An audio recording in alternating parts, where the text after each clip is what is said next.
నిర్మాణానికి సంబంధించి ఒక అద్భుతమైన నిర్ణయం తీసుకున్నారు. వాస్తవంగా ఆంధ్రాలో రియల్ ఎస్టేట్ డెవలప్‌మెంట్ కోసం బాబు గారు అనేక అడుగులు వేస్తున్నారు.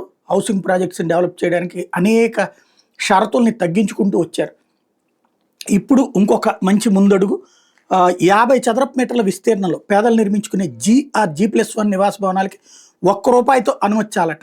100 చదరపు మీటర్లు ఫ్లాట్ స్థలంలో నిర్మాణాలకి 2 మీటర్ల వెడల్పు గల అంతర్గత రోడ్డు, 100 చదరపు మీటర్ల కంటే ఎక్కువ విస్తీర్ణం ఉన్న ఫ్లాట్లకి 3.6 మీటర్ల వెడల్పుతో అంతర్గత రోడ్డు సరిపోతుంది. అంటే చిన్న రోడ్డు ఉన్నా సరే 100 అడుగుల ఇల్లు కట్టేసుకోవచ్చు అన్నటువంటిది ఒకటి. అట్లాగే 0.0 చదరపు మీటర్లలో ఫ్లాట్లకి సెట్ బ్యాక్ పూర్తి మినహాయింపు. 100 చదరపు మీటర్ల నుంచి 500 చదరపు మీటర్ల విస్తీర్ణం ఉన్న ఫ్లాట్కి ఫ్రంట్ సెట్ బ్యాక్ 1 మీటర్ నుంచి 3 మీటర్లు, భవనంలో మిగిలిన 3 వైపులకి 0.75 మీటర్ల నుంచి 2 మీటర్లు ఉంచాలి.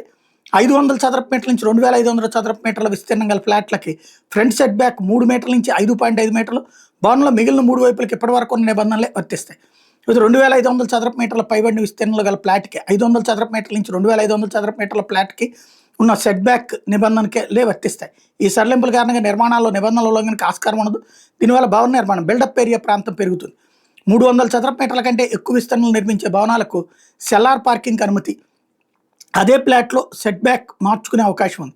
తడి పొడి వ్యర్థాల నిర్వహణ ప్రతి భవనంలో కూడా తప్పనిసరి. రోడ్డు విస్తరణలో సొంత స్థలం కోల్పోగా మిగిలిన ప్రాంతాల్లో TDR బాండ్లు ఇచ్చేలోపు నిర్దేశించిన విస్తీర్ణంలో నిర్మాణాలు చేపట్టచ్చు అన్నటువంటిది ప్రకటించారు.